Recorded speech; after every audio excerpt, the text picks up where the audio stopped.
En los años 70 nacieron los rallies en la forma en que hoy los conocemos. Estas carreras, hasta entonces no demasiado exigentes, pasaron a ser en los años 70 un deporte de gran velocidad y alta competitividad.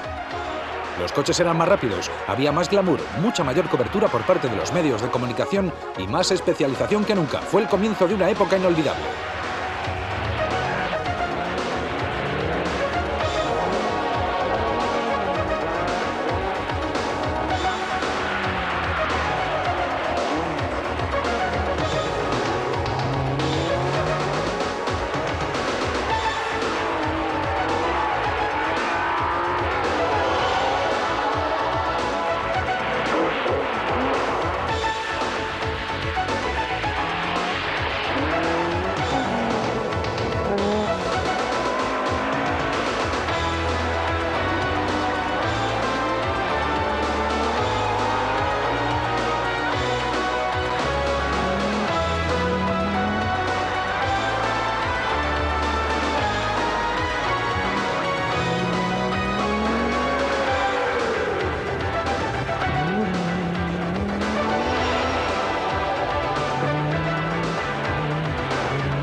En los años 50 los coches, incluso los oficiales, eran prácticamente de serie y los pilotos por lo general amateurs.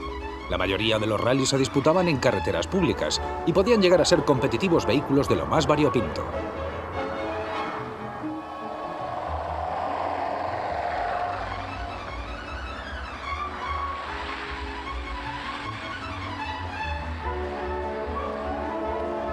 Incluso grandes rallies como el de Montecarlo tenían pocas pruebas de velocidad pura y a menudo el resultado se decidía en circuito. Se podía correr con un Aston Martin, un Ford Zephyr, un Jaguar Mark 7 o un Sunbeam Tiger y tener opciones para la victoria. Aunque tenían muy poco apoyo, el prestigio de los vencedores era enorme. Apenas se utilizaban coches de asistencia, todavía no se habían perfeccionado los neumáticos especiales y muchos participantes debían transportar en el coche su propio equipaje y piezas de repuesto durante miles de kilómetros. En los 60 se realizaron grandes avances con los primeros coches especiales para homologación. Ford y British Motor Corporation, BMC, dieron un importante empujón a la especialidad y en 2 o 3 años el tranquilo deporte de los rallies se había convertido en un espectáculo que ya movía bastante dinero.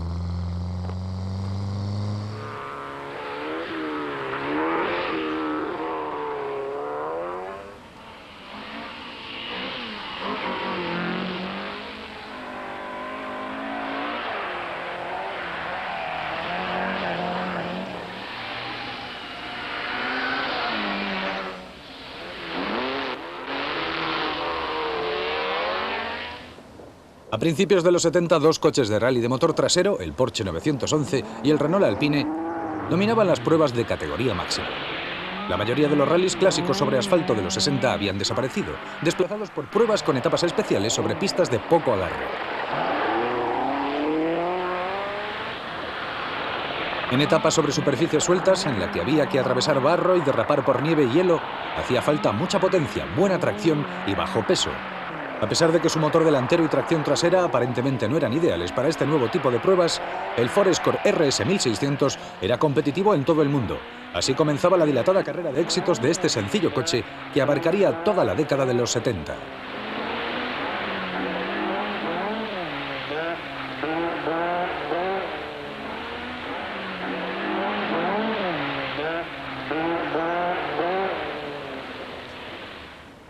Poco a poco el glamour de los rallies atraía más equipos oficiales. Frente a Porsche, Alpine, Renault y Ford se alineaban Lancia con su pequeño HF, tracción delantera, y Saab con sus curiosas berlinas V4, también de tracción delantera, que compensaban la falta de potencia con su robustez y la enorme valentía de sus pilotos. Y aparecieron más equipos. Fiat comenzó utilizando el Sport Speeder de motor delantero, pero pronto pasó a correr con el Spider Abarth 124 especial, aunque albergaba ideas muy ambiciosas para el futuro. El fabricante japonés Datsun, hoy Nissan, también creó un equipo europeo. Su Coupé 240Z, un coche pesado pero tremendamente rápido, hacía las delicias del público. Tenían un carácter que recordaba a algunos la época gloriosa de los Austin PV3000.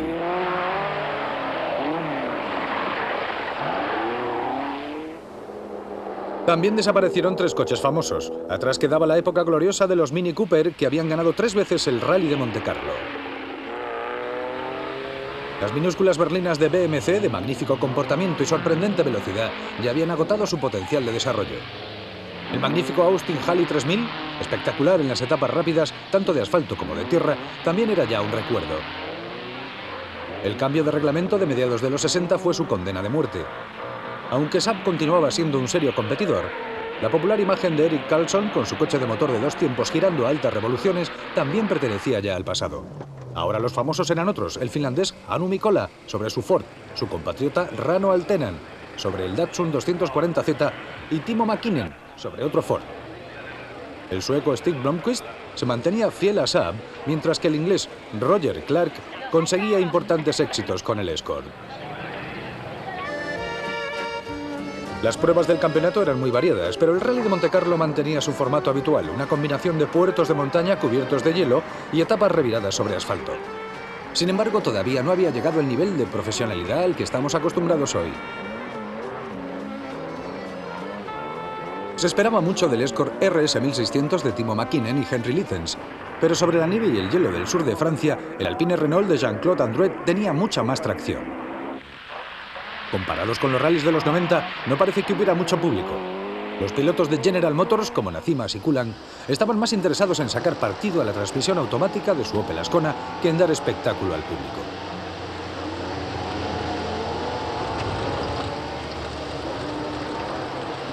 Nada de monos ignífugos todavía, aunque ya se pilotaba al límite. Todo el mundo llegaba a la cumbre del famoso Col de Turigny con el coche cruzado. Las cámaras de televisión estaban allí y al finalizar la noche los Alpine Renault obtuvieron los 3 primeros puestos.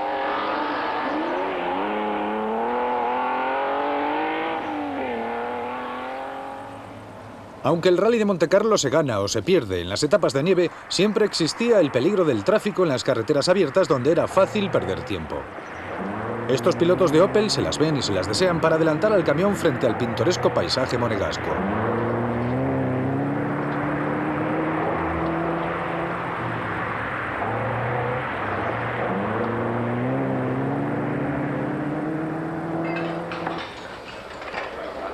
El Rally de Montecarlo de 1973 fue el primer rally oficial del Campeonato del Mundo, así que la prensa recibió todo tipo de atenciones y la prueba apareció destacada en los tabloides. El primer vencedor del Mundial de Rallys fue Jean-Claude Andruet con su copiloto femenina.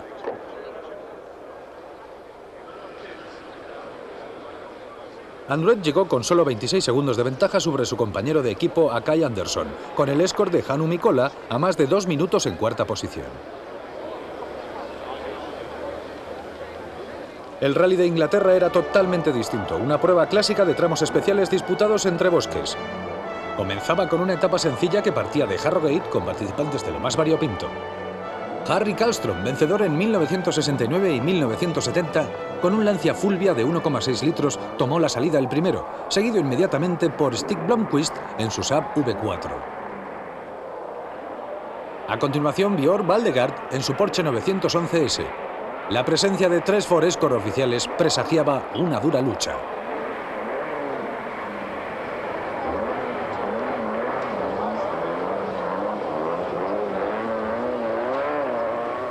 Bill Barnett de Ford, junto a sus mecánicos Mick Jones y Don Partington, habían hecho sus planes meticulosamente, pero nadie podía prever las terribles condiciones meteorológicas que se presentarían.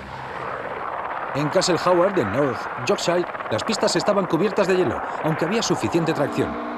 Este es uno de los Escort oficiales con el número 6, el RS1600 de Roger Clark, que no parece muy afectado por el mal tiempo. En aquellas condiciones, la tracción a las 4 ruedas habría sido muy útil, pero a nadie se le había ocurrido por 2 razones. La primera era que en el mercado no existían coches medios con tracción a las 4 ruedas, y la otra y definitiva es que esa configuración estuvo prohibida en los rallies hasta 1979. En el Rally de Inglaterra las etapas con espectadores suelen ser las más sencillas. Aún así, vean qué error de Peter Clark y qué chapuzón sin consecuencias.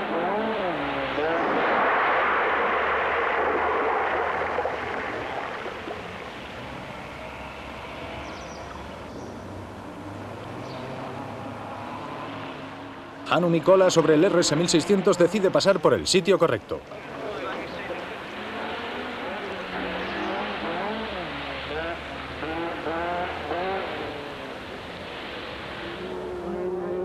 Gune Blomqvist sobre un Ford Capri tiene sus propias ideas sobre cómo llegar al final de la etapa.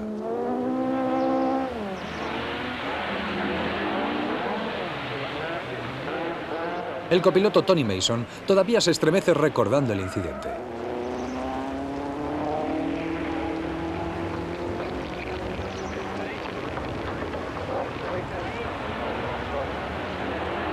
Desde las etapas de exhibición con público hasta los profundos bosques ingleses, el Rally de Inglaterra tiene merecida fama de ser uno de los más duros del campeonato. El conocimiento de los tramos era esencial, pero el libro de ruta estaba prohibido, así que este era uno de los pocos rallies a ciegas del mundo. Aquí en Yorkshire, como siempre, el piso estaba muy deslizante bajo los árboles y algunos coches se salieron de la pista. Tony Fall, que se convertiría en el máximo responsable de Opel Motorsport a finales de los 70, perdió el control de su pesado Datsun 240Z y este fue el resultado. En esta etapa de 8 millas sufrimos un pinchazo en la rueda trasera. No estábamos muy preocupados por ello. Ya habíamos recorrido la mitad de la distancia y creímos que podíamos finalizar la etapa sin mayores problemas. Pero después de una larga bajada hacia un cruce y por culpa de la rueda pinchada, el coche no ha respondido como yo esperaba.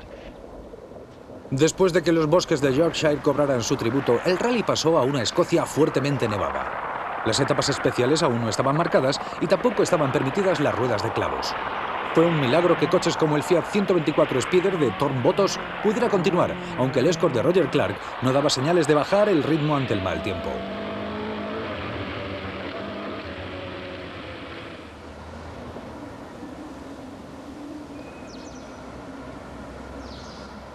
Sin embargo, al poco tiempo, hubo que detener el rally. Los comentarios de Roger lo dicen todo. Buenas tardes, ¿cómo va el rally? No podemos seguir, es imposible encontrar las pistas en el bosque.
El prestigio de ganar el Rally de Inglaterra o el de Montecarlo era vital para equipos oficiales como Ford y Lancia.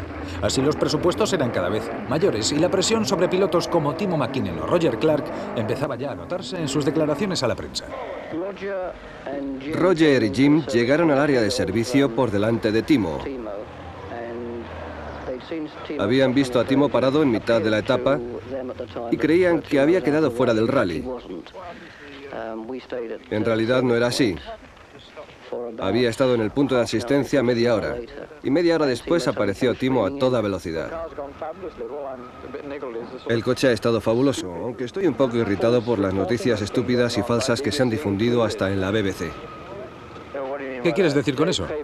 Los periódicos de hoy han dicho que hemos destrozado la caja de cambios, lo que es totalmente falso. ¿Habéis sufrido daños en la caja de cambios? En absoluto. Eso es lo que me cabrea. Sí, nos detuvimos en la etapa, teníamos problemas con el selector, pero aunque se había bloqueado, nos las arreglamos bastante bien. La palanca del cambio se quedó bloqueada entre segunda y tercera, y no podíamos sacarla, eso fue todo. En aquella época las asistencias y comunicaciones todavía eran muy rudimentarias.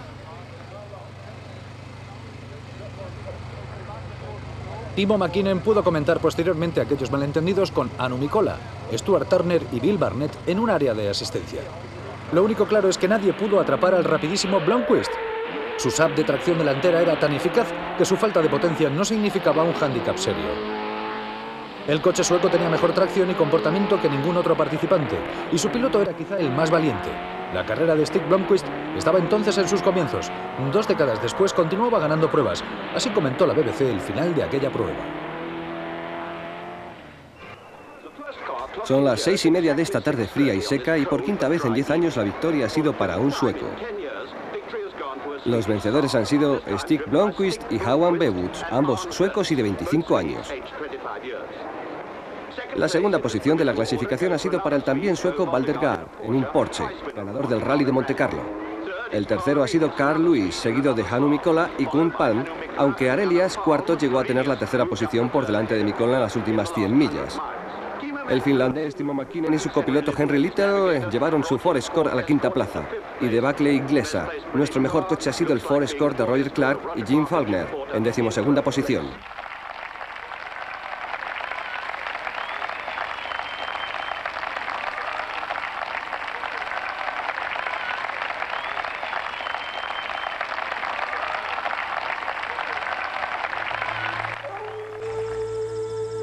En África se celebraba una prueba radicalmente diferente de los rallies rápidos como Montecarlo, Inglaterra.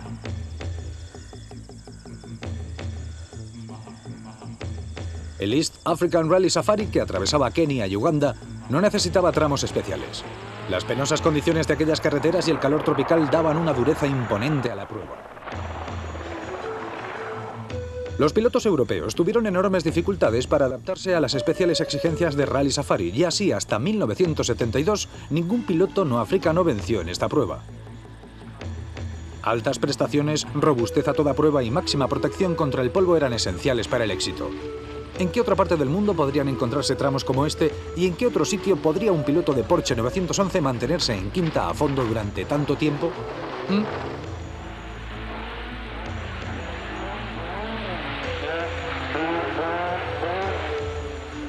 Luego, en lo más profundo de la selva, los coches debían avanzar de socavón en socavón, de colina en colina, de trampa en trampa. No bastaba solo con potencia bruta, era muy fácil quedarse tirado en la cuneta.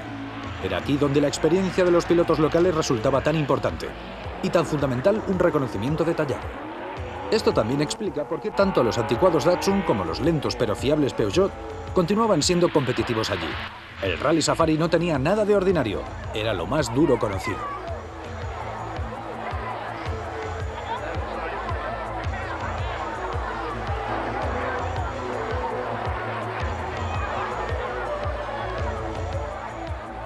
Entre aquel asfixiante calor, los coches avanzaban rodeados de nubes de polvo.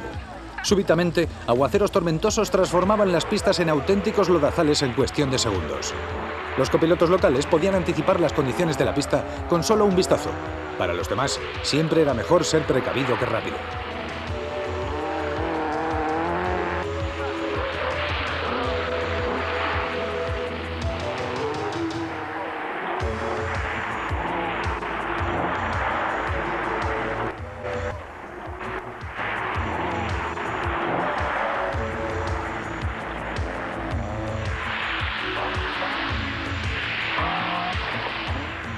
Desde su creación en 1953, los keniatas han ganado el Rally Safari nada menos que en 16 ocasiones. En 1958 no hubo ganador, y no fue hasta 1966 y 1967 que Shankland, en su Peugeot 404, acabó con el dominio keniata.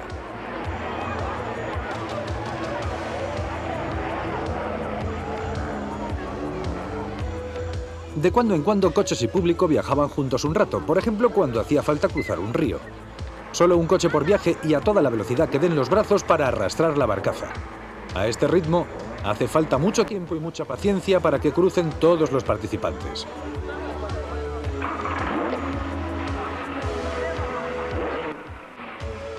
En 1972 se rompió el maleficio del Rally Safari cuando el finlandés Anu Mikkola y su copiloto sueco Gune Palm fueron los primeros europeos en ganarlo. A principios de los 70 los rallies no tenían un formato único. Aparte de las pruebas clásicas de etapas especiales y el Safari, había maratones, lo que hoy llamamos raids. El primero fue el Londres-Sydney de 1968, que atravesaba los grandes desiertos de Asia y de Australia. El más famoso de todos fue el Daily Mirror World Cup Rally de 1970. Saliendo de Londres, los participantes necesitaron 5 semanas para llegar a la Ciudad de México. Las estrellas de la prueba eran Roger Clark, Timo Mäkinen, Rano Altenan, Henry Liden, Anu Mikkola e incluso el excéntrico futbolista inglés Jimmy Greaves. Compitieron en las montañas europeas, el desierto de la Patagonia y las cumbres de Bolivia y Perú. Los raids de este tipo atraían vehículos de lo más variado. En el Londres, México, no solo corrieron coches oficiales conocidos, sino equipos privados que llevaban los repuestos en el techo.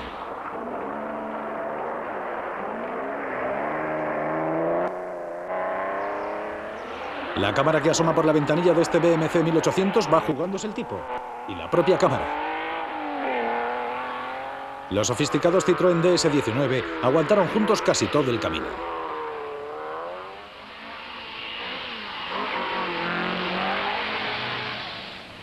Por supuesto, algunos se inscribieron solo para divertirse.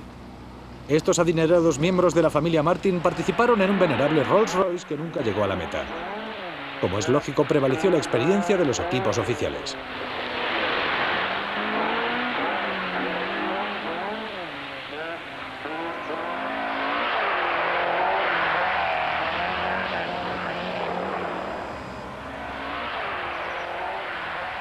En la Ciudad de México, tras 25.600 kilómetros criminales, asistimos al tradicional rito de la ducha de champán desde el techo del coche, que con el calor que hacía allí fue muy de agradecer. Los ganadores fueron, como no, Anu Mikkola y Gune Palm. Algunos pilotos de Fórmula 1, como el guaperas de James Hunt, quisieron compaginar los rallies con las carreras en circuito. Aquí le vemos con un Vauxhall. Jody Scheckter también se divierte en su Ford Capri y Jerry Marshall comparte pista con Roger Clark. ¿Puede describir cuál es su técnica en estos circuitos? En realidad no. Francamente, no sé de qué me habla. Este es el Tour de Inglaterra de 1974 y Tony Fall era otro conocido piloto que probaba suerte en esta carrera que ponía a muy dura prueba la capacidad de mecánicas y pilotos. Se trataba de una combinación de pruebas en circuito, etapas de rally y pruebas de conducción.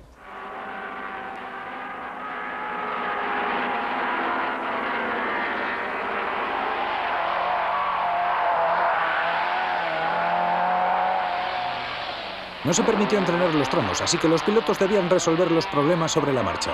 Algunos pilotos literalmente dieron muchas vueltas, sin encontrar la solución.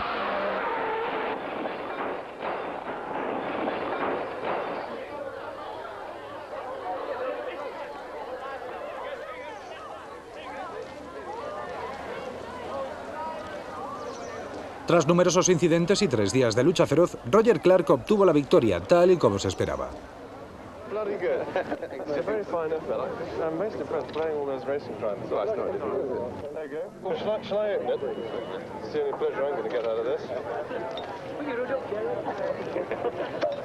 Right, go on, fire it away. Good enough over everybody. Hang on.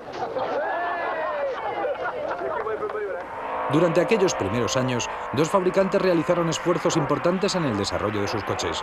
A mediados de los 60, Lancia introdujo el Fulvia Coupe y en 1970 la eficacia del coche había quedado bien demostrada. El Fulvia HF montaba un motor V4 de 1,6 litros, tracción delantera, cambio de 5 velocidades y carrocería de aluminio. Fue manejado por pilotos punteros como Semo Lampinen, Harry Carlston y Sandro Munari, que en 1972 ganó el Rally de San Remo, la prueba en la que Lancia corría en casa.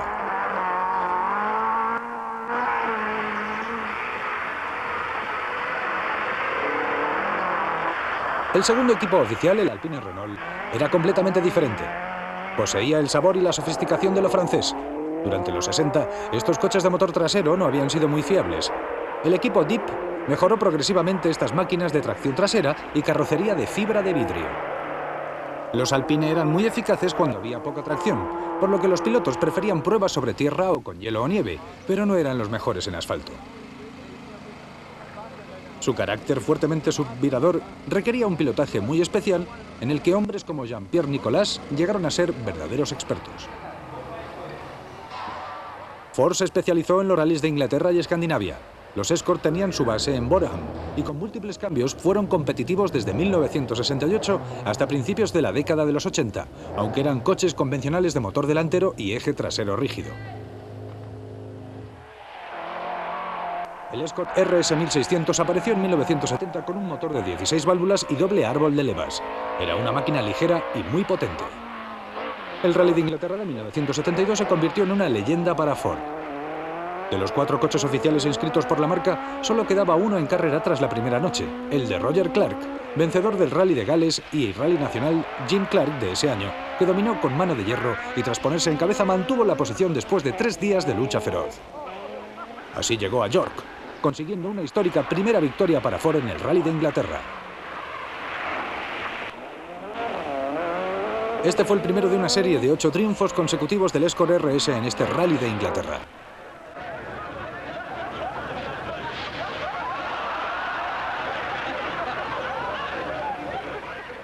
En los primeros años de la década de los 70, Saab se especializó sobre todo en el Rally de Escandinavia y en el barro y las rocas de los bosques británicos. Steve Blomqvist, además de ganar el Rally de Inglaterra de 1971, logró el 1000 Lagos de Finlandia y muchas otras victorias consecutivas en Suecia. Saab, igual que Lancia, corría con coches muy manejables, de amortiguación más bien blanda y menos potencia que sus rivales.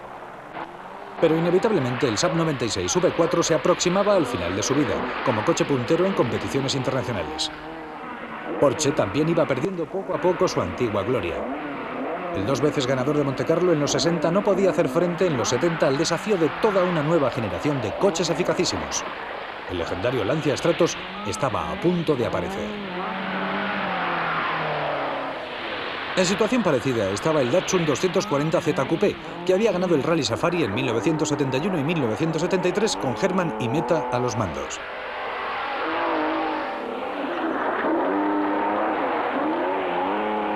En los 70 apareció un nuevo equipo oficial, Fiat, con el 124 Spider Abarth, desarrollado a partir del 124 Spider y con fenomenales pilotos como Markku Alén y Hannu Nikkola.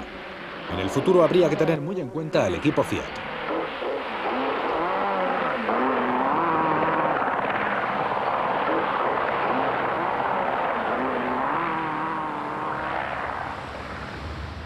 La crisis energética de 1973 y 74 significó un parón, pero en menos de un año, el nuevo Lancia Stratos cambiaría los rallies para siempre. El fabuloso Stratos fue el primer coche diseñado y fabricado específicamente para rallies, y pilotos como Sandro Munari pronto demostraron que aquella máquina estaba en otra galaxia. El Stratos, campeón del mundo en el 74, 75 y 76, fue la referencia para todos los demás.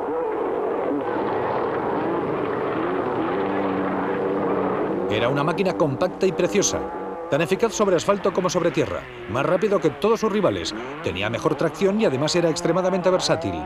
Su motor Ferrari V6 de 4 árboles de levas iba montado tras los asientos impulsando las ruedas traseras y la carrocería era de fibra de vidrio.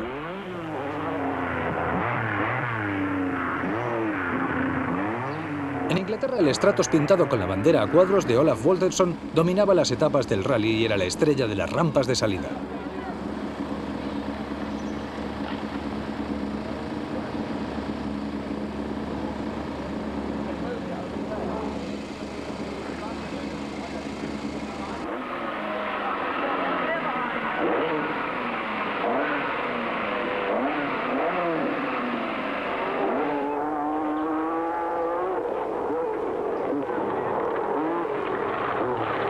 Era un coche sin compromisos, que iba igual de bien entre el polvo de los rallies más duros como en las etapas de asfalto y tan eficaz en tramos en los que había que ir con el coche cruzado como en los que se pilotaba como si fuera un coche de circuito con libro de ruta.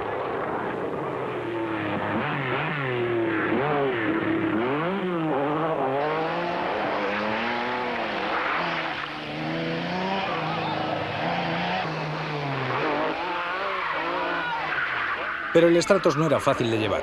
Cargaba mucho peso sobre el eje trasero y en algunos rallies como el de Inglaterra eso daba bastantes problemas.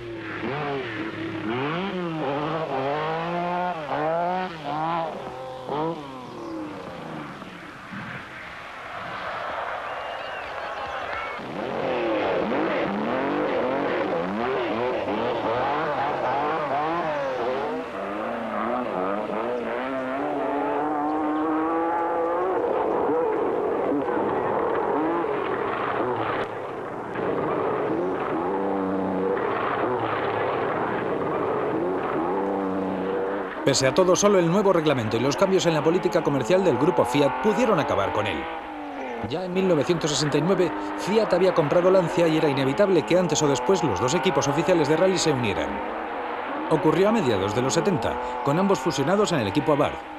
El resultado fue otro coche especial para homologación muy competitivo salido de Turín, el 131 Abarth. A mediados de los 70, los rallies habían alcanzado un alto nivel de profesionalidad e imagen. Los coches eran muy rápidos y más espectaculares que nunca. Los patrocinadores hacían cola para colocar sus colores sobre los vehículos más competitivos. Un caso típico fueron los Escort de Elliott Polymer, pilotados por Timo Mäkinen y más tarde por Ari Vatanen. Luego llegó Roger Clark con su Escort RS 1800 oficial, patrocinado durante 2 temporadas por la laca de pelo Cossack. Roger ganó prueba tras prueba en las Islas Británicas y no hay duda de que el mensaje comercial llegó al público inglés, especialmente tras convencer a Clark para rodar un anuncio de televisión que relacionaba su coche con el producto.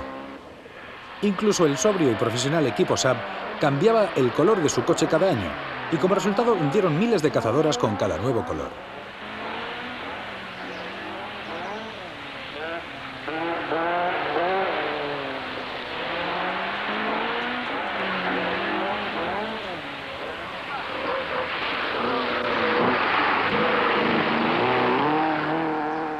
Nuevas personalidades y nuevos colores llegaron e impusieron su ley. Aquí vemos al simpático Ari Vatanen cuando corría el campeonato británico de 1976. Su agresivo y espectacular estilo se tranquilizaría con los años, pero ya se le notaba madera de campeón. Fue descubierto por David Sutton, que además de preparar los mejores Escort privados del mundo, era también un gran cazatalentos. Este es Pentti Arikala en el Rally de Escocia de 1976, justo al principio de su carrera.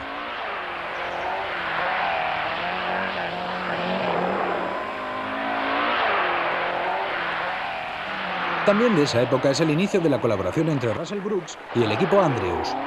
Russell quería convertirse en estrella cuanto antes y este agresivo pilotaje lo demuestra.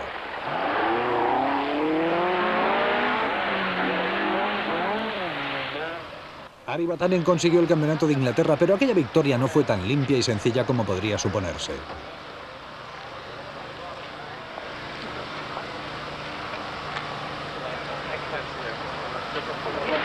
They've got an axle in their car, so... What does it make? Crown and opinion. What's your problem? Diff. Oh, well, Never broken. No one carries. was it broken on the stage? Yes. Did you stop on the stage? I'm sure defending. No, we didn't stop still. We just came rolling down and still we have same Thomas Russell. Oh, well, you're okay.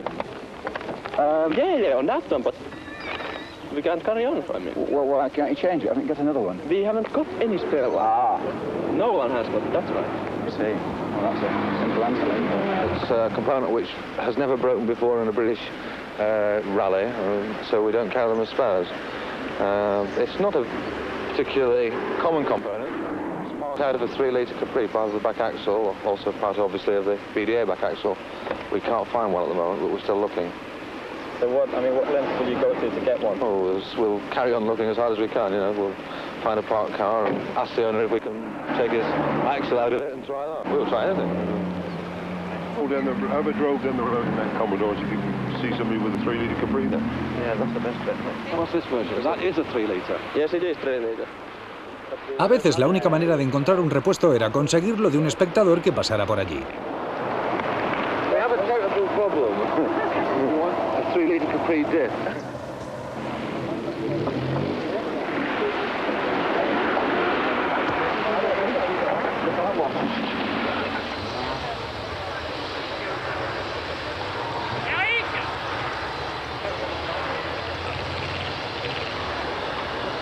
You are first 3-litre Capri. We have tried everything, helicopter and everything.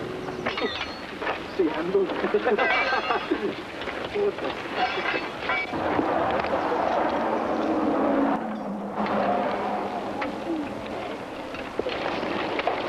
Ready to go. Can I start? Yes.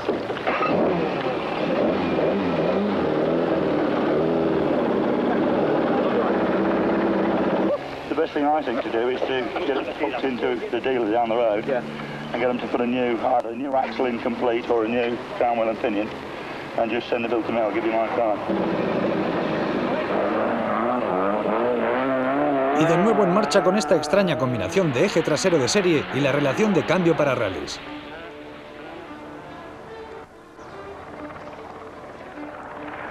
La mitad de la década de los 70 fue una época en que los rallies eran muy espectaculares, los pilotos estaban muy igualados y a los espectadores les encantaba la acción. Fue una época dorada, o así lo parecía entonces. Los coches eran todavía relativamente económicos. Generalmente hacía el tiempo que el espectáculo necesitaba y la magia de los rallies brillaba en todo su esplendor.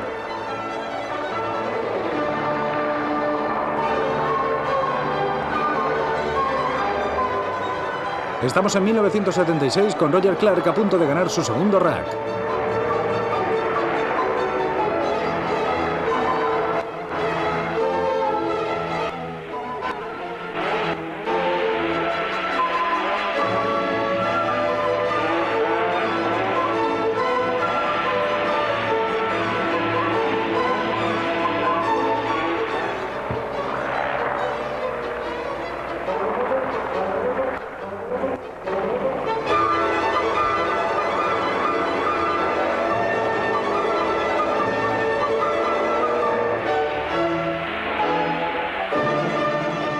En 1977 y 1978 el Campeonato del Mundo de Rallys alcanzó por fin su madurez. Fiat y Ford luchaban a brazo partido por la victoria. El Lancia Strato se había retirado en plena gloria, ganando pruebas por todo el mundo, pero el apoyo del público estaba más bien con equipos modestos como Saab, que debido al fuerte ritmo impuesto por Fiat y Ford empezaban a quedar atrás. Pero Saab estaba a punto de lanzar su turbo.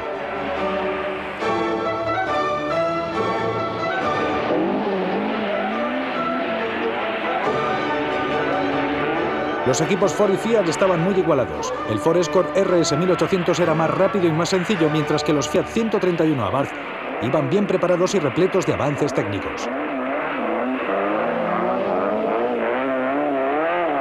Los pilotos de Ford, Björn Waldegard y Hannu Mikkola, ya eran superestrellas.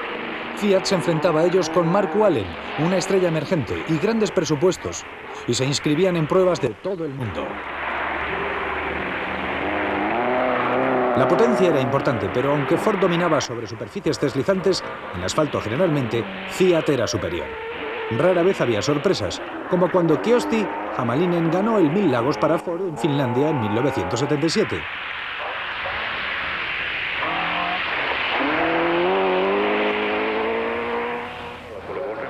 En el Rally Safari de 1977, Ford, junto con Björn Waldegard, realizó el máximo esfuerzo. Fiat no se inscribió, por lo que 4 Escort tomaron la salida en esta prueba dominada por el calor y el polvo, sabiendo que sus principales rivales eran los Mitsubishi y los Peugeot.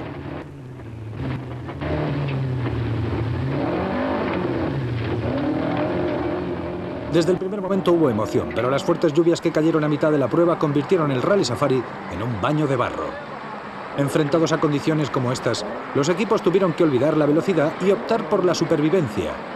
En aquella época la tecnología del Rally Safari tenía más que ver con la protección contra el agua que con el libro de ruta y la presión de los neumáticos.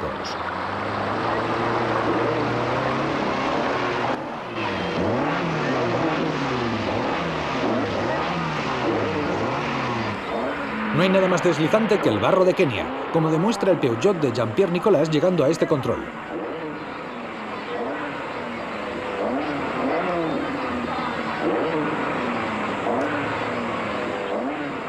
El copiloto Jean Todt no parece muy contento, aunque no sabía que la fortuna le iba a deparar días de gloria como director del equipo de competición Peugeot pocos años después.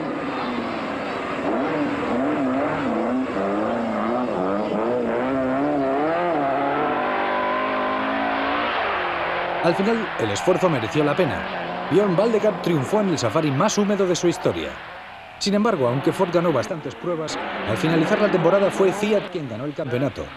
Björn Waldegard fue el piloto más competitivo de aquel año.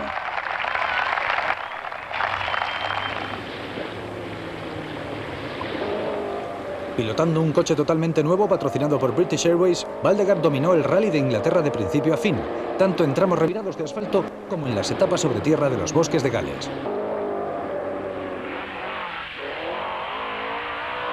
Waldegard, como otros grandes pilotos de la época, disfrutaba llevando el pequeño Escort al límite. El Escort se dejaba pilotar, aun estando totalmente cruzado permitía mantener perfectamente el control. Roger Clark dijo de él una vez que mientras no estuviera viendo la carretera por la ventanilla trasera, sabía que todo iba bien en el coche. Era una máquina robusta, capaz de enfrentarse a todos los terrenos y que obtuvo cientos de victorias.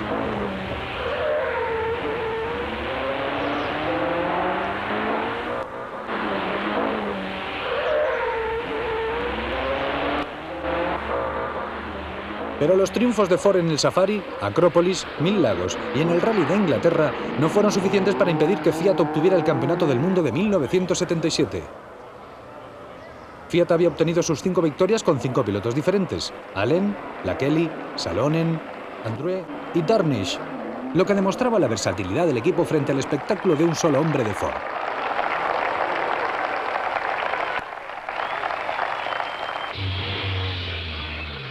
Con el Lancia Stratos fuera de juego, Fiat volvió a ganar el Campeonato del Mundo en 1978. El equipo había perfeccionado el diseño del 131 Abarth, adaptándolo al asfalto y a la tierra, y realizaron un gran esfuerzo para apoyar a sus pilotos. Era un coche equilibrado y resistente que destacaba en etapas rápidas y que podía adaptarse rápidamente a todo tipo de condiciones. El éxito se debió sobre todo a las dotes de pilotaje de Markku Alén. El finlandés se había incorporado a Fiat en 1975 cuando el equipo utilizaba los 124 Abarth Spider, pero pronto se encontró en el 131 Abarth Berlina como pez en el agua.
Fiat mostraba una gran capacidad de innovación y mejoraba continuamente sus coches con todo tipo de trucos para mejorar la tracción, como este en el Rally de Inglaterra de 1978, donde Fiat modificó el coche de Walter Roll, situando al copiloto en el centro del asiento posterior. El cambio quedó prohibido inmediatamente después del rally, pero Fiat tuvo el mérito de intentarlo.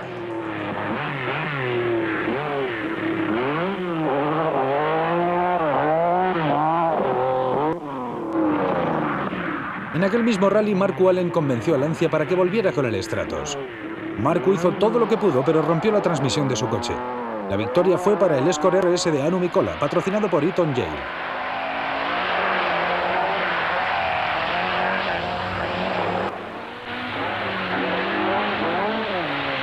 Aquel fue otro ejemplo de la versatilidad de Ford.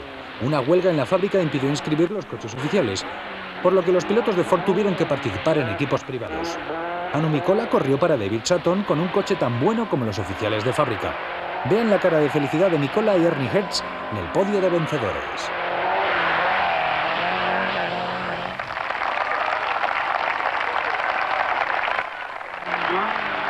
Para Roger Clark, el Rally de Inglaterra de 1978 fue un desastre.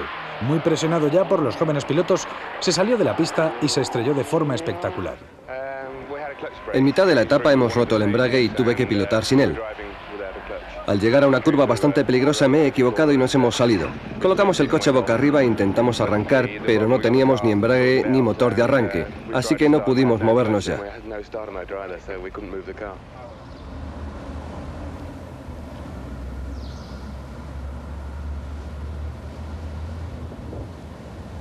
En esta época apareció un nuevo competidor en el panorama europeo de los rallies, el Vauxhall Chevette HS del dealer Team Vauxhall, con intención de batir a Ford, y que inspiró el posterior nacimiento del Chevette con motor de 16 válvulas y 2 árboles de levas. Se contrataron los servicios de Blightenstein Racing para desarrollarlo para rallies.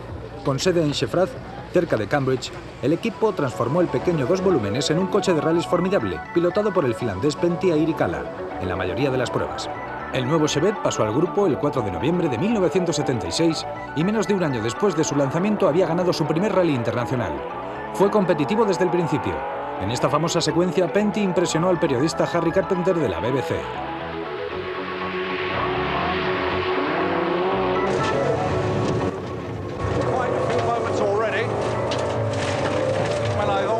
Moments might have been just around the corner.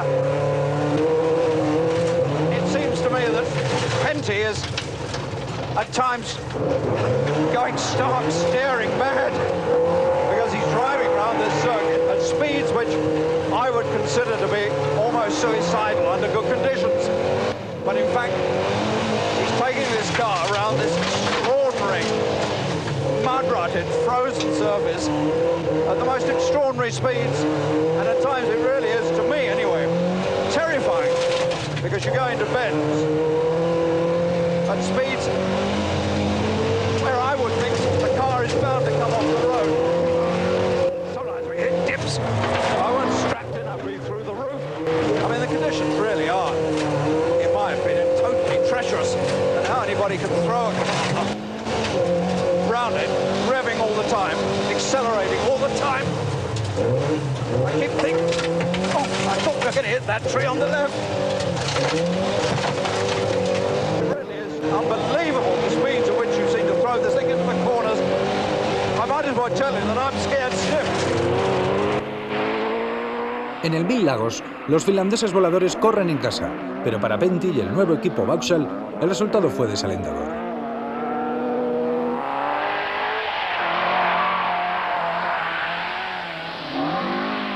Los problemas mecánicos que sufrieron al principio del rally acabaron con sus esperanzas de destacar en el Mundial. Puede verse la desilusión en el rostro de Pentti. How much time have you got to spare here, Pentti? No, nothing, no, sorry. Tell me how long? 3 minutes now.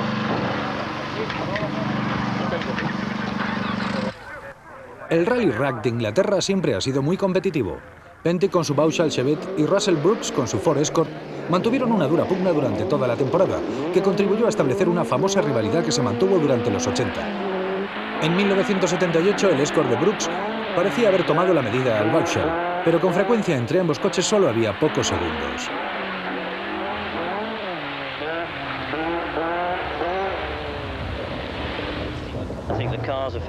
Los coches están muy igualados. Al principio de la temporada, el Vauxhall superaba al Escort en velocidad, pero no en fiabilidad. Ahora les hemos igualado en velocidad. Y el Vauxhall se ha hecho más fiable, así que la situación está muy igualada.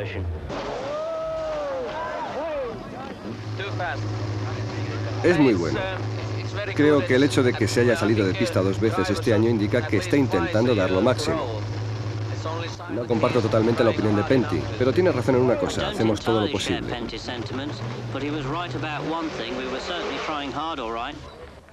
Russell Brooks vuelca en los bosques de Gales. Pentti también tuvo problemas.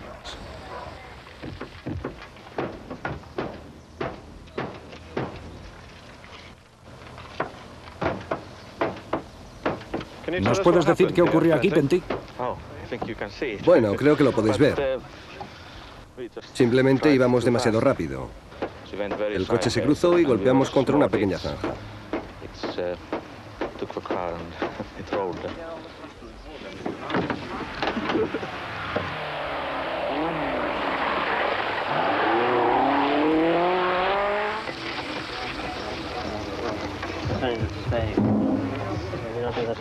¿Has completado todas las etapas, Russell, o te has parado en alguna? No, hemos parado en una etapa porque rompimos el amortiguador trasero y tuvimos también un pequeño problema con los frenos. Nos detuvimos para intentar resolverlo, así no podíamos seguir.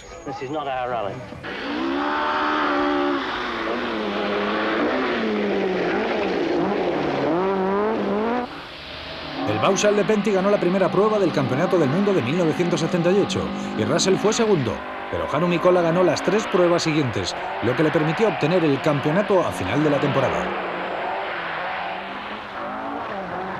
Los Escort llevaron los colores de todo tipo de patrocinadores. Este es Ari Vatanen con un coche patrocinado por Gandhi Brake Cleanings.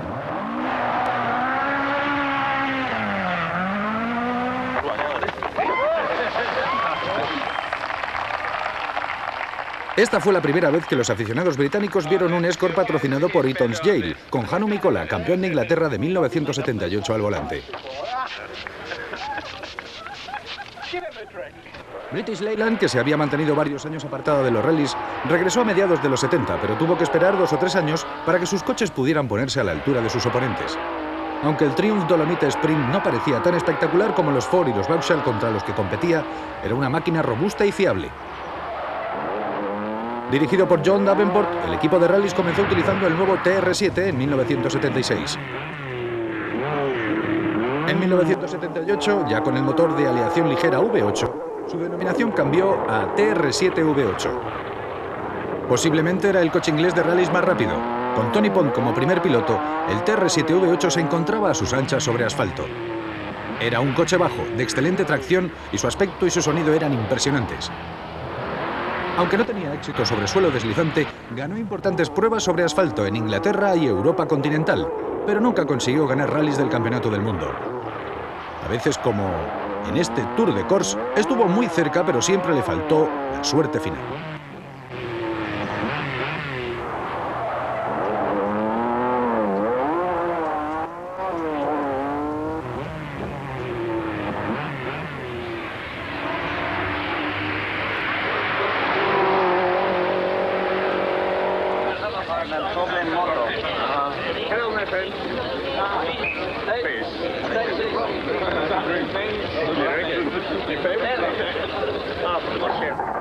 En el ruedo del Mundial de Rallys había otros participantes. Tony Fall fundó el British Dealer Opel Team en 1974. No solo era el director del equipo, también pilotaba sus nuevos coches. Al principio el Ascona era demasiado pesado y falto de potencia, pero con Brian Clutches al volante del Kadett GTE, tenían un coche Grupo 1 muy competitivo. Al poco tiempo, Tony Fall se trasladó a Alemania para dirigir los programas de competición de Opel en Europa. Su primera misión fue transformar el prometedor Kadett GTE en un coche puntero en toda Europa.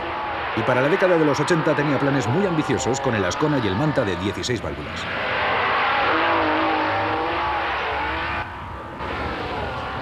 A mediados de los 70, Datsun había abandonado su 250Z Coupe en favor de las berlinas Violet de 4 cilindros, más pequeñas y ruidosas, pero muy rápidas. Andy Dawson, antiguo piloto del Escort, fue el encargado de desarrollar esos coches para la marca japonesa. Al finalizar la década eran tan fiables como cualquier otra máquina de rallies, aunque no tan rápidos como los Fiat o los Ford. El equipo Toyota de Ove Anderson continuaba teniendo su base en Bélgica. Eligieron como base el Celica Coupé y concentraron sus esfuerzos en las pruebas sobre tierra. La preparación de los coches era magnífica y con figuras como Hannu Mikkola al volante siempre resultaron de lo más competitivo.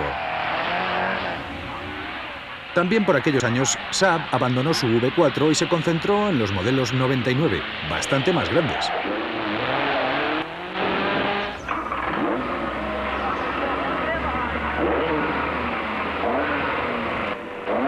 Siempre con tracción delantera, la versión turbo estuvo lista en 1978. Estrellas como Stig Blomqvist y Per Ekland consiguieron que fuera increíblemente rápido. Los rallies se habían convertido en un negocio muy profesionalizado, aunque no siempre las cosas salían como se habían planeado. Sí, el coche es rápido. Si puedo adaptarme a él, todo irá bien.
Para los espectadores la diversión era variada, como muestran estas escenas del Rally Mintex de 1979.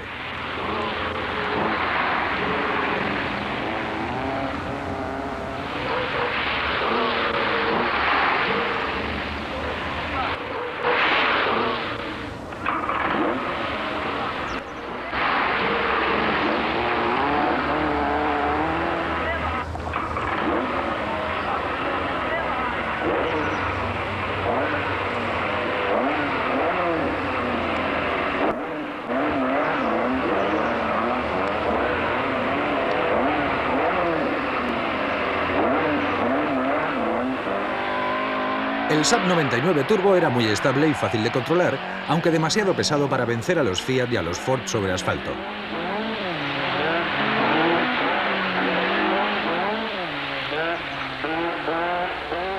El TR7V8 de British Leyland tenía un diseño agresivo, pero no siempre alcanzaba el éxito. El prometedor piloto Malcolm Wilson atrajo patrocinadores para su Ford Escort e inmediatamente empezó a ir muy deprisa. Fuera cual fuera el piloto, no hacían falta excusas para duchar al público con el champán de la victoria. Blomqvist ganó la primera prueba del campeonato inglés, pero Penty vencería en los bosques de Gales y en Escocia, convirtiéndose en el campeón del Open de Rallys de Inglaterra de 1979. En menos de una década, los rallies habían pasado de ser un deporte de aficionados a un negocio muy profesional. Equipos como DTV dedicaban horas y horas a sus coches, adaptando motores y suspensiones a las condiciones del asfalto o las pistas de tierra. Se probaban diferentes tipos de neumáticos, comparándolos entre sí, se trabajaba en todo nuevo material, se iba rápido, se iba al máximo. Como dice el refrán, andando se hace camino, y todos los equipos punteros seguían esta pauta.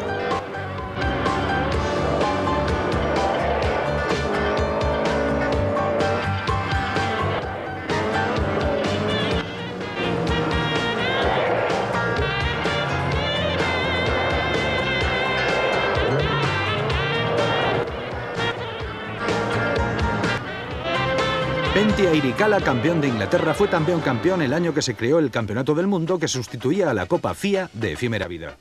Fue por tanto el primer campeón del Mundial de Rallys.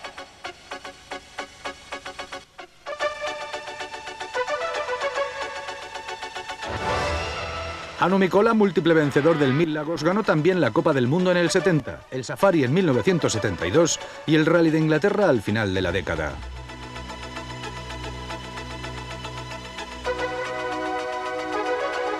Björn Valdegard ganó 2 veces el Montecarlo con Porsche y 3 rallies del Campeonato del Mundo con Lancia. Luego pasó a Ford, convirtiéndose en su piloto de más éxito en 1977. Roger Clark fue el mejor piloto inglés de rallies de todos los tiempos. Ganó muchas pruebas sobre Ford Escort. Las más importantes fueron los rallies del RAC del 72 y 1976.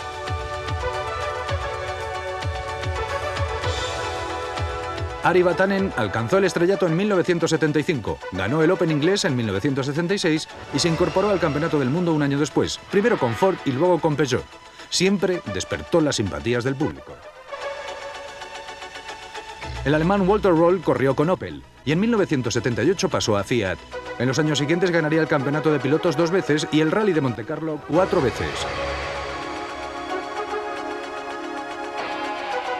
Markku Alén corrió para Ford en 1974 y en 1975 pasó a Fiat Lancia. Generalmente pilotaba el 131 Abarth, pero le encantaba aún más correr con el Lancia Stratos. En 1978 ganó la Copa de la FIA, el Campeonato del Mundo oficioso. Stig Blomqvist comenzó en equipos oficiales en 1971. Ese año ganó el Rally de Suecia, el 1000 Lagos y el de Inglaterra. Durante los 70 pilotó un Saab. En 1984 fue campeón del mundo. Jean-Claude Andruet comenzó en los 70 como piloto oficial de Alpine Renault. Ganó en Montecarlo en el 73, más tarde se unió a Fiat y ganó el San Remo en 1977. En los 70 Sandro Munari era la estrella de Lancia. Ganó el Rally de Montecarlo 4 veces, 3 de ellas sobre el Stratos. También con el Stratos consiguió nada menos que 4 victorias del Campeonato del Mundo.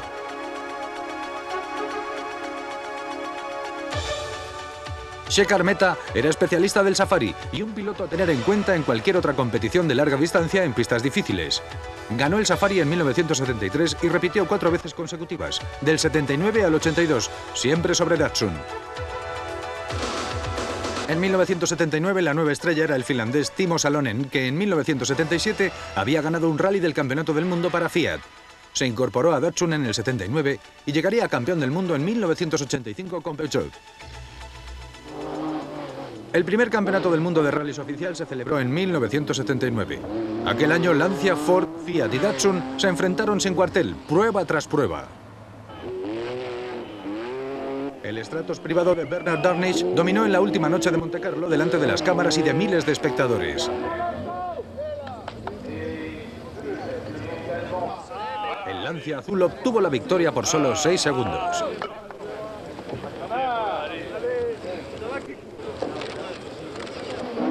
Björn Valdegard había mantenido el liderato en 29 de los 30 tramos, pero después de que Björn tuviera que pasar su Ford para apartar unas grandes piedras que alguien había colocado en la carretera para detenerle, la victoria pasó a Lancia. En Suecia, Ford consiguió la segunda posición y la primera y la segunda plaza en Portugal.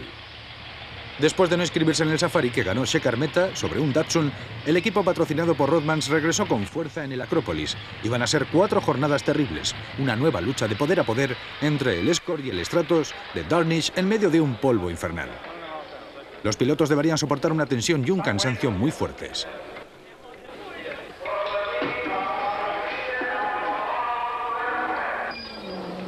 Anu Mikkola tenía un coche totalmente nuevo para esta prueba, pero su motor dijo basta después de 9 etapas. También el Escort de Roger Clark rompió pocas horas después.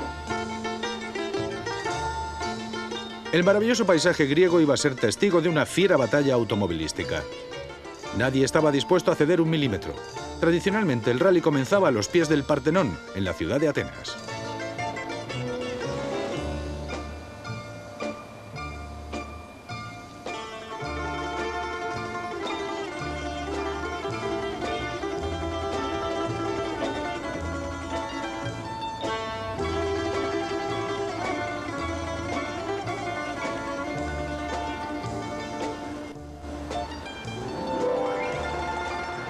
Antes de la salida, Björn Valdegard estaba preocupado por el horario.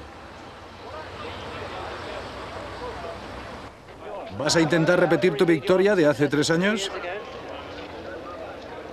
Me gustaría. Es una prueba muy importante, pero hay muy poco tiempo.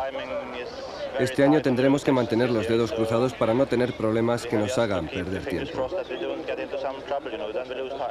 El tiempo es mucho más justo que la última vez que corriste aquí. Sí, creo que demasiado justo. Tendremos que ir a tope, incluso atravesando pueblos. Aunque el Escort se puso en cabeza desde el principio, el Stratos le iba pisando los talones.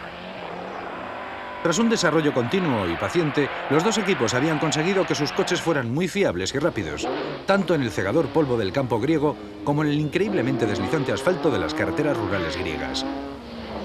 Los pilotos hablan con frecuencia de bailar el coche, y está claro lo que quieren decir. Sus coches nunca van rectos más de unos pocos segundos, y hay que mantenerlos bajo control mientras circulan más o menos cruzados.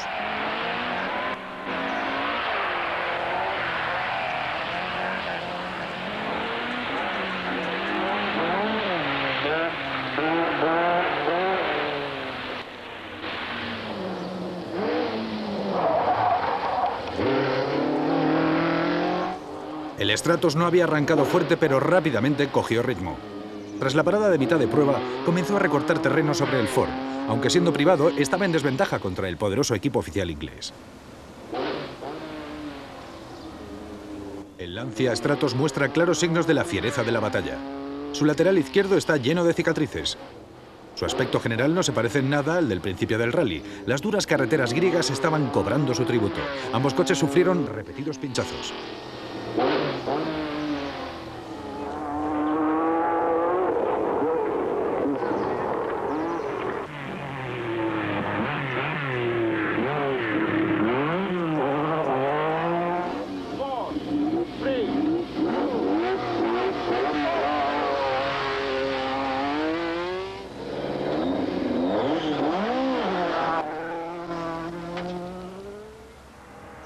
En En la última jornada, el Escort perdió todo el sistema de escape, lo que podría haberles costado el rally.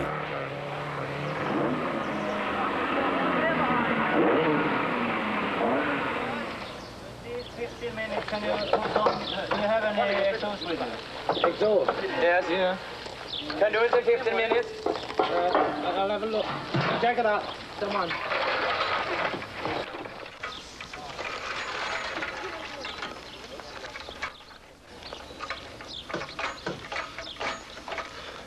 I can put one on, but they won't stay on, that's the problem.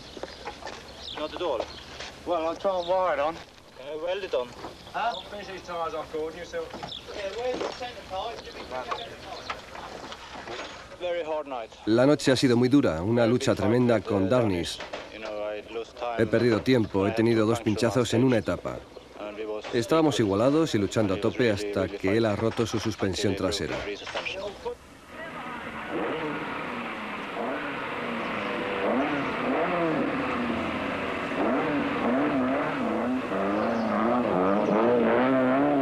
Al final, la suspensión de Lancia se rompió por segunda y definitiva vez. Un totalmente agotado Valdegaard pudo celebrar la victoria en la rampa de Atenas tras 13 horas y media de esfuerzos titánicos.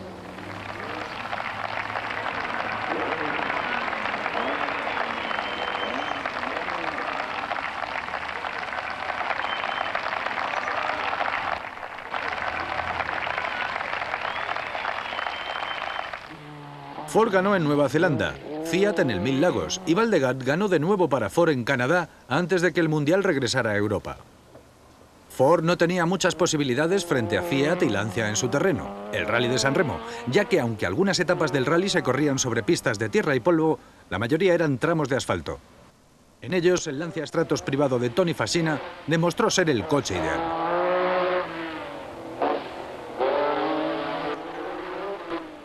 La victoria de Lancia fue muy embarazosa para Fiat, su propietaria. Sus 4 Fiat 131 Abarth fueron batidos en toda regla.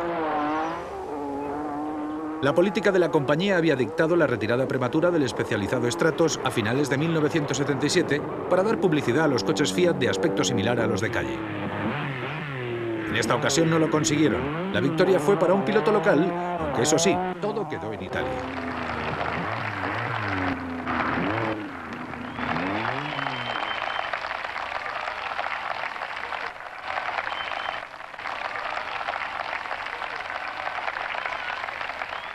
El punto álgido de la temporada llegó en Inglaterra en noviembre, cuando 175 coches tomaron la salida en el Lombard Rack Rally desde Chester. Ya se había asegurado el Campeonato del Mundo de Marcas y había decidido retirarse provisionalmente de los rallies para desarrollar un nuevo coche. Pero eso sí, retirarse con una última y sonada victoria. Nada menos que 7 Escorts oficiales se alineaban frente al Stratos de Mark Wallen, el Fiat 131 Abarth de Walter Roll, el Saab 99 Turbo de Stig Blomqvist y muchas otras estrellas.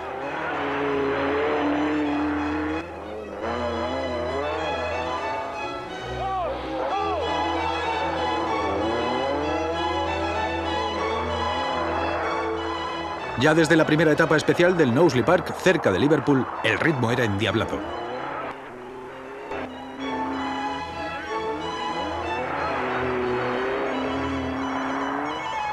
La cámara aérea muestra a Hannu Mikkola probando la hierba en una de las primeras curvas. Casi todos los pilotos acusaron las difíciles condiciones de una etapa marcada por lo deslizante del piso.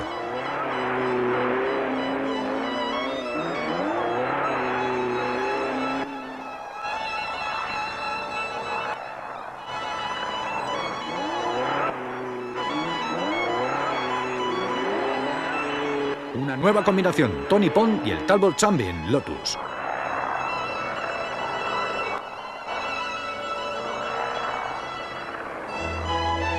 Los Toyota iban con frecuencia sobre 3 ruedas en las etapas de asfalto, aunque parece mantener bien el control.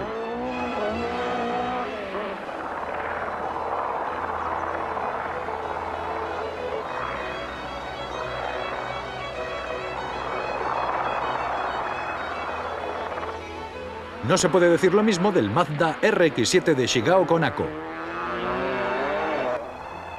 ni tampoco del Datsun Sunny de Shajero Fukuda. Deberían aprender de Mark Wallen, que controla perfectamente su Stratos, o de Pentti Airikala sobre el Chevette. Fukuda insiste en sus errores, no llegaría muy lejos.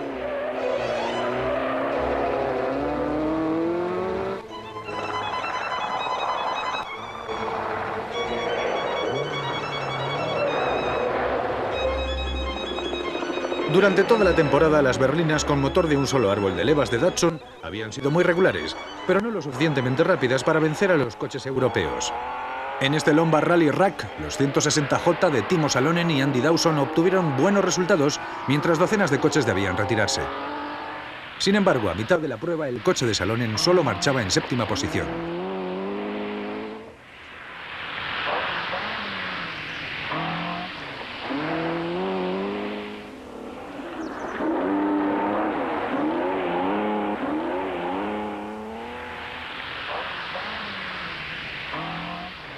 Aunque muchos apostaban por la victoria de Ford, el favorito del público parecía ser el Lancia Stratus de Markku Alén.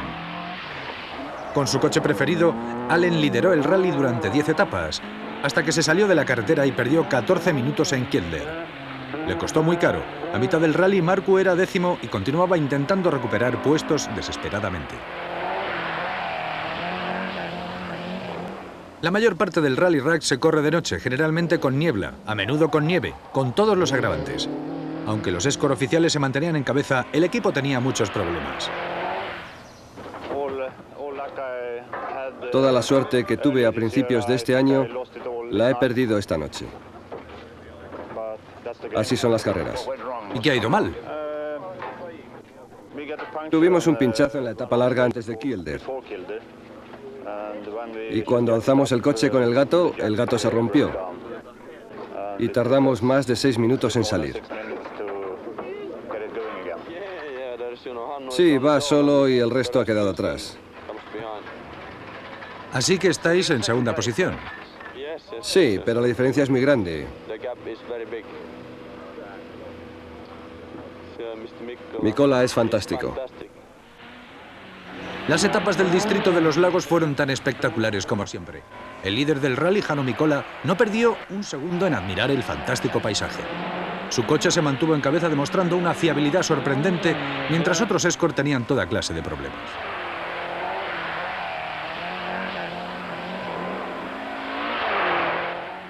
Russell Brooks, tercero en 1978, este año se mostraba aún más agresivo. Tercero por la noche, tras Mikkola y Vatanen, atacó en el asfalto de las etapas de Great Orme como si le fuera la vida en ello.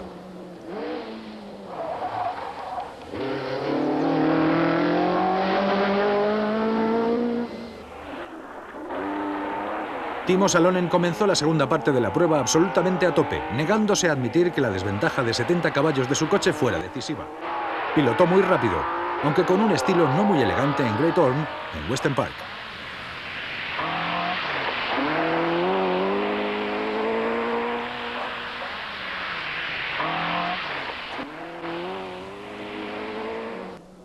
La última noche del rally, la fortísima presión acabó por pasar factura al Sunbeam Lotus de Tony Pond, que se salió de la pista, y al Escort de Roger Clark, que rompió el motor.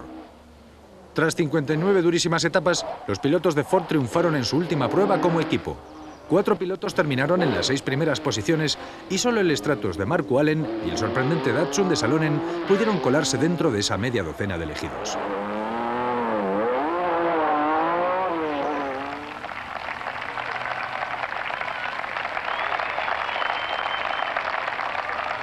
Para Hannu Mikkola fue la segunda victoria sucesiva en el Rack.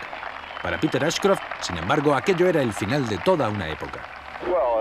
Sí, es triste ver cómo se disuelve el equipo y los pilotos se marchan a otras marcas, con otros fabricantes. Pero tenemos que desarrollar un nuevo vehículo, ya que en el 82 el reglamento cambiará. Por eso creo que lo correcto es dejarlo ahora, que estamos en pleno triunfo. Aunque Valdegar solo terminó noveno, los puntos le sirvieron para el campeonato, lo que se confirmó 3 semanas después, cuando Valdegar venció a su rival más cercano, Mikkola, ambos al volante de Mercedes en el Bandama. Al final de aquella temporada, que coincidía también con el final de la década, se convirtió en el primer campeón del mundo de rallies oficial. En la década de los 80 este deporte iba a dar un paso adelante absolutamente gigantesco. Todo ello lo explicamos con detalle en el siguiente vídeo de esta colección, del que les adelantamos unas imágenes.